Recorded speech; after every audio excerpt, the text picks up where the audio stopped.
I'm not one to normally opine on stories like this to a certain degree. Obviously, when there's a mass tragedy, we typically cover it to a certain degree.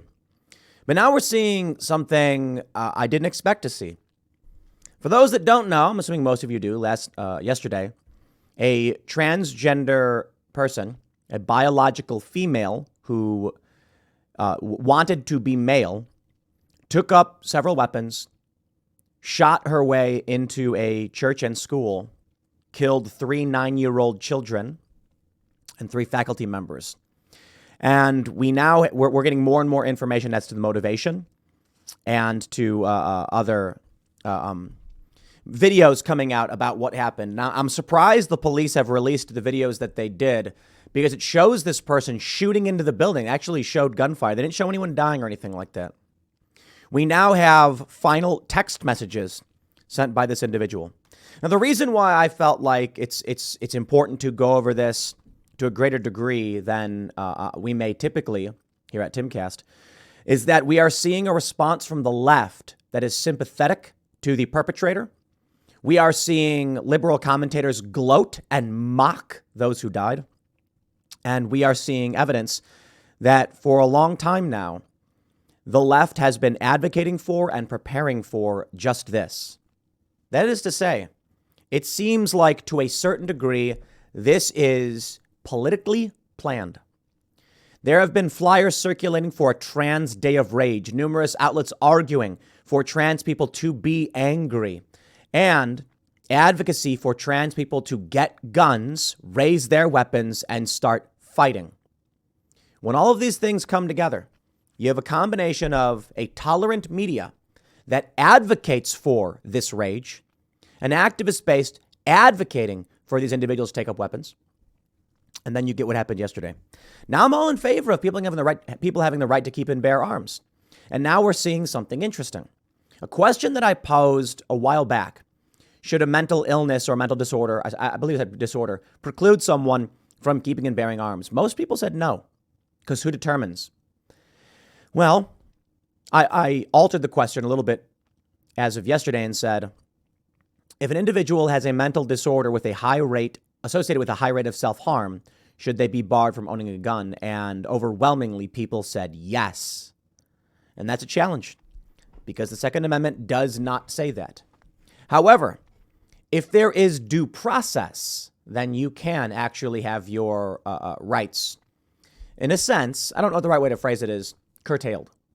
Meaning when you go to prison, it's because due process has determined that you are no longer, you no longer have a right to be free if you seek to harm other people. Some of the messages that have been posted are rather shocking. David Pakman, effectively, basically gloating. He's a liberal commentator, gloating. But let's go over the latest details. And, I'm just going to say it. This was political. It was an act of terror. The individual who perpetrated it said, "One day you will understand," meaning there is a political and ideological motivation behind targeting 3 9-year-old children. And of course, now we have Newsweek, which is, I don't know, it's a threat. Maybe a threat. Let me see if I have the tweet here. I don't think I have the tweet pulled up, actually. They changed the headline. Newsweek says Tennessee Republicans ban on drag shows criticized after mass shooting. I might have the tweet here somewhere, but let's read the first story from the New York Post. Nashville school shooter Aubrey Hale sent a friend a chilling suicide note minutes before slaughtering 3 children and 3 adults, writing, "I'm planning to die today." Hale, 28, messaged Avariana Patton, her former middle school basketball teammate, on Instagram at 9:57 a.m. Monday, News Channel 5 reported. So basically, that post I made on here about you, that was basically a suicide note. "I'm planning to die today," Hale wrote, using the name Aiden, according to messages Patton gave the outlet. Now, one thing I really do find interesting is that they're misgendering this individual without question, absolutely without question. They just this one time they don't care. Let me see if I can. So apparently that's not. Let me see if I can reload this. I'm going to have to implement a image blur. They're misgendering this individual They're saying it's a woman. They're not saying trans person. They're just outright ignoring the fact that this seems to be a principal motivation. This is not a joke, wrote Hale. You'll probably hear about me on the news after I die. This is my last goodbye. I love you. See you again in another life. Audrey, Patton replied, you have so much to live, so much life to live. Now, Averiano apparently called the police and told them about this. And the police did not respond for hours. And if they had, this probably would not have happened. So there's an image of the messages. In response, Hale wrote, I know, but I don't want to live. I'm so sorry. I'm not trying to upset you or get attention. I just need to die. I wanted to tell you first because you're the most beautiful person I've ever known in my life. She says, my family doesn't know what I'm about to do. One day this will make more sense. I've left more than enough evidence behind, but something bad is about to happen.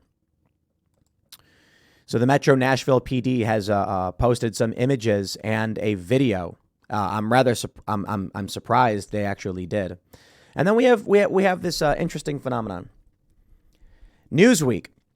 Tennessee Republicans ban on drag shows criticized after mass shooting. Excuse me? So you're saying that groomers targeting children, sexualizing them, and these medical surgeries on minors being banned resulted in a terrorist shooting up a school and church, killing 3 9-year-olds as well as 3 faculty members.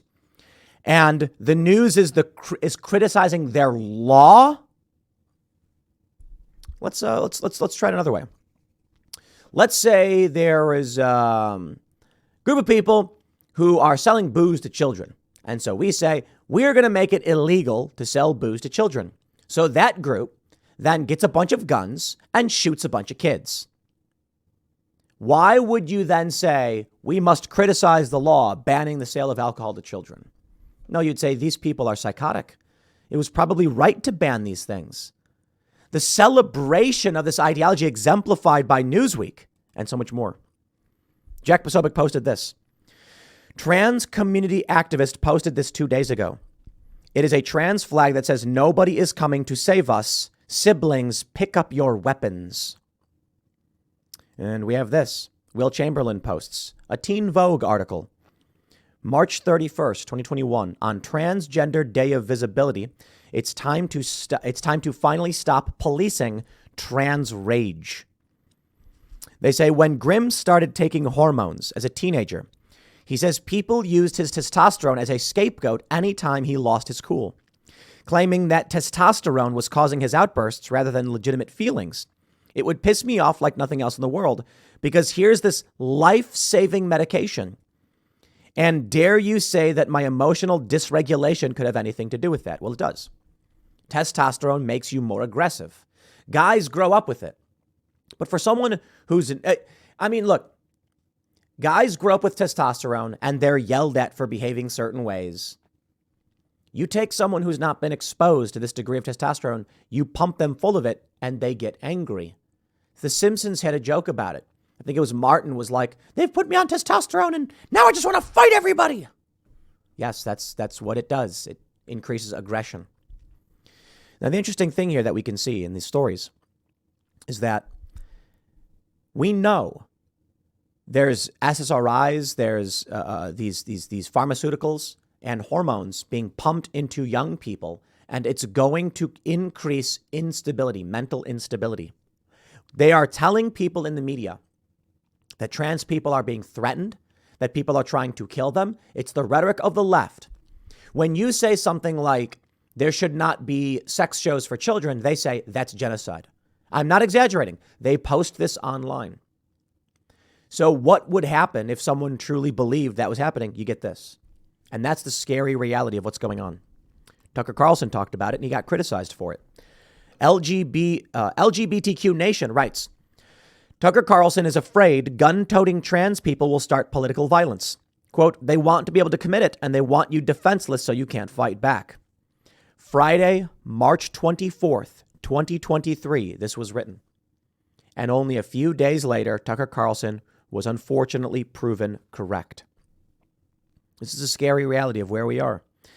Fox News host Tucker Carlson has claimed that NPR is overhyping anti-transgender violence to encourage the trans community to arm themselves with military-grade weapons. As proof, he pointed to a recent NPR segment about Rainbow Reload, an LGBTQ plus gun club based in New Hampshire. The segment mentioned how mass shootings targeting LGBTQ spaces and a rise in anti-trans rhetoric have inspired some queer people to take up arms. Carlson considers this hypocritical because he believes NPR is solidly anti-gun. Tom Fitton tweets, a leftist professor at Wayne State University in Michigan has been suspended with pay after publishing a Facebook post calling for the murder of conservative campus speakers. I don't think I can show you what he said. He directly says to do things. He directly tells people, this is where we are. I wonder, is this just another blip? Is this just static? Is this just noise? Or have I unfortunately been right? The political faction's rhetoric is increasingly getting more and more dangerous, namely on the left. Liberals are gloating and celebrating. I have this archive from David Pakman. I can only see as there's an increase in callousness, anger, and calls to violence that things like this will escalate. I don't want them to. I want to mind my own business. I don't like the idea of having to be armed. But that's the nature of reality. Now, for me, living out in a rural area, you're armed not just because you're worried about people, though people can be dangerous. I'm actually substantially less worried about people than I am wild animals, So, coyotes and the chickens and things like that. We had a bear come by here a couple times, which is shocking because it must have been starving. The deer are looking fairly gaunt, but the deer are looking better these days. Hopefully, the animals don't become desperate, but a bear tried to break into our first chicken coop. And I don't know what you do about a bear. Because, we got some weapons, but it's a big bear. It was a big feller. Don't know exactly how big. I'm not, I don't know. I don't know what kind of bears we got out here. I think it was maybe a black bear or something, which is scary because those things can be vicious. But to come on to our property, which is, blacktop asphalt and concrete, out of the woods, it must have been hungry. It must have been desperate. Tried ripping it open. It couldn't do it because we secured it pretty well. I'm glad the chickens survived. That's what I'm more worried about. That being said, with the increasing political attacks, the idea that someone would go into this Christian school and just shoot it up. I'll say this. It's possible this manifesto comes out and it's not completely political because this was a targeted attack. This individual went to that school. So it's entirely possible that information emerges where the student says something like that the teacher slapped my wrist or something. They were abusing kids.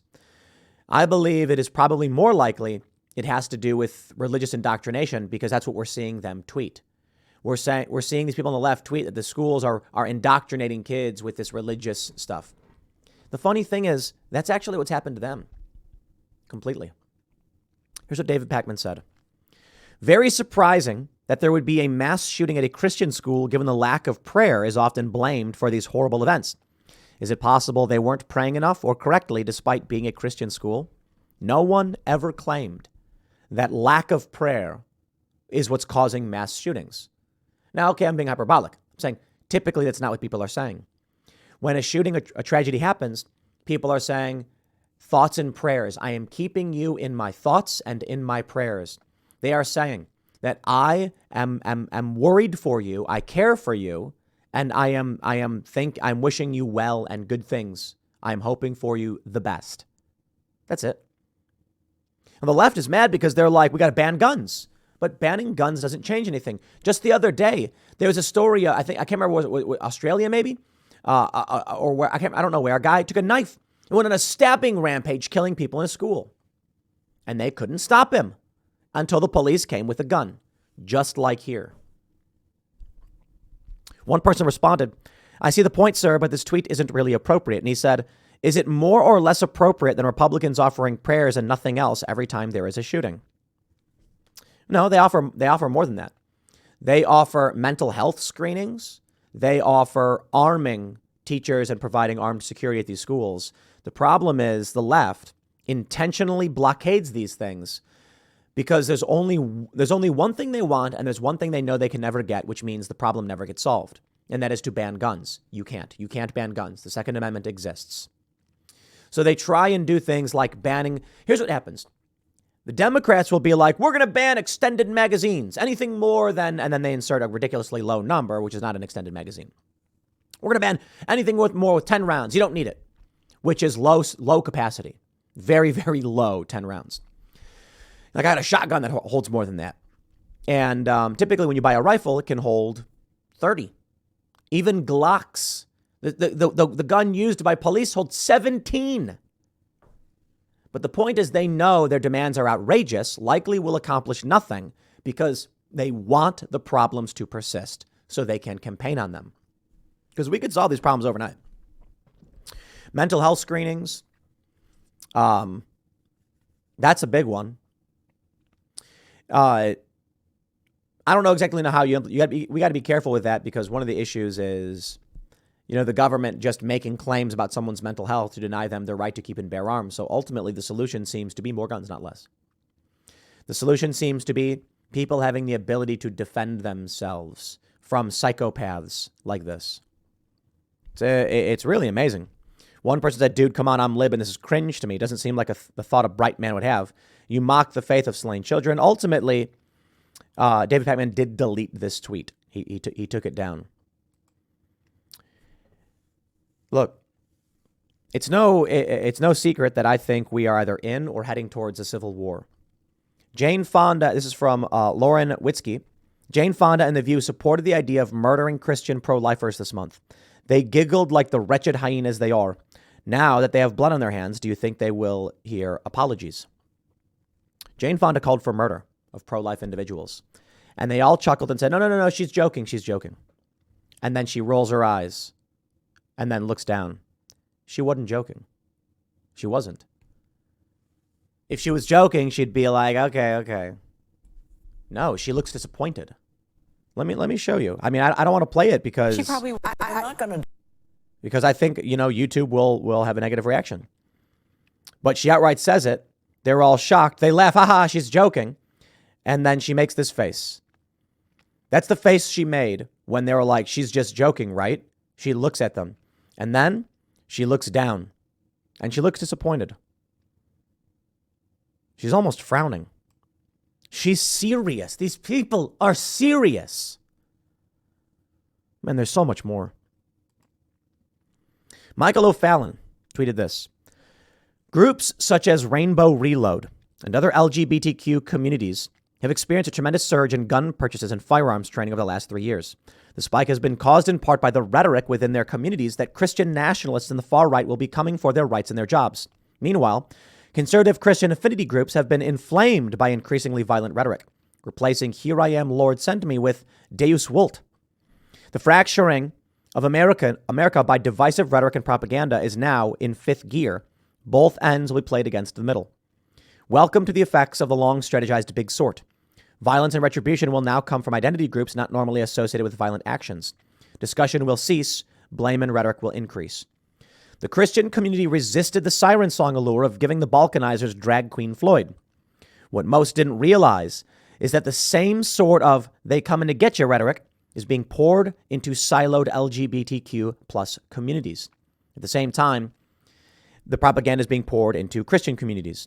So might I suggest stepping back a few steps and realizing what is being done to all of us? Yeah, I get it. But stepping back means nothing. What you have is algorithmic hyperpolarization and radicalization. And I've been talking about this for 5 or 6 years. And I have said exactly this. This is what is going to happen. You are now going to have Christians saying, we are under attack. We're being targeted. But you are, and you have been. And it's not a good thing, and I don't want it to be the case, but I'm not going to lie. They've consistently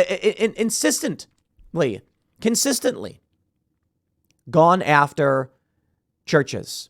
Look at the lockdowns. They shut down churches in violation of the First Amendment. Yes, there is a political faction that despises you.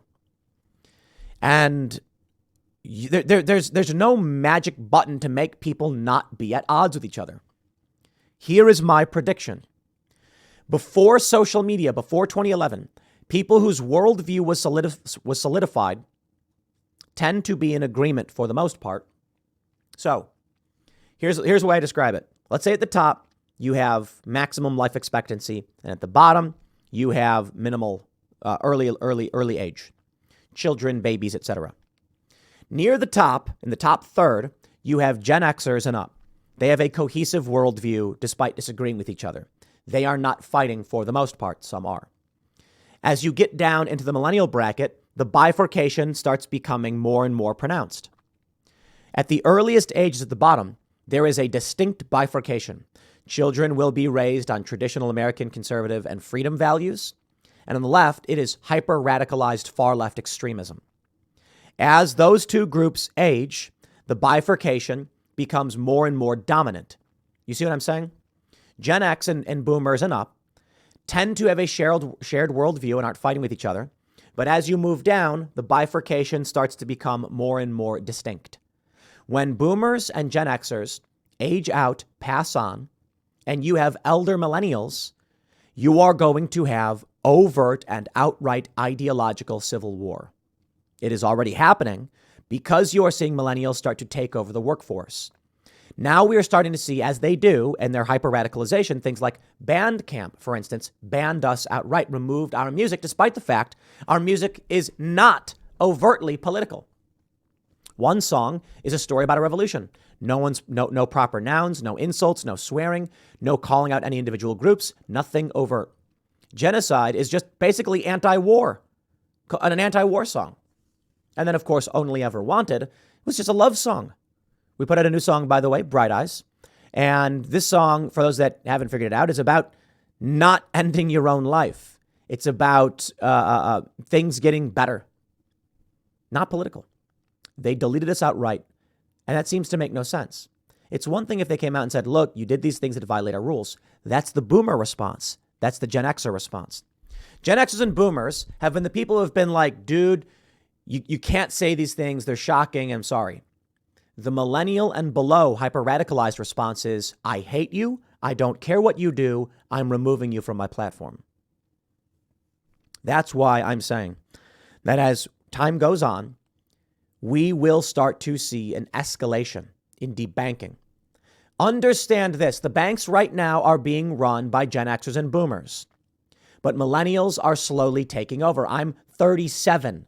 That means we are now taking over the top slots. When these people are at the top of industry in their sectors, they will remove you from the economy. That's why we need a parallel economy now. We need it yesterday. Because they will shut down your bank account. They will take your food. They're going to say, you can't shop here. You're not welcome. I don't care if you broke any rules or otherwise. You are out. It's a cult. A fractured worldview of nonsense. And it's going to keep getting crazier. Right now, the left can only seem to just call for gun control. Me, I'm concerned about mental health once again. This person's clearly unwell, suffering a DSM-5 mental disorder. And this is where we end up. I'll leave it there. There's a lot more to cover in this story. Next video is coming up at 1 p.m. on this channel. Thanks for hanging out, and I'll see you all then.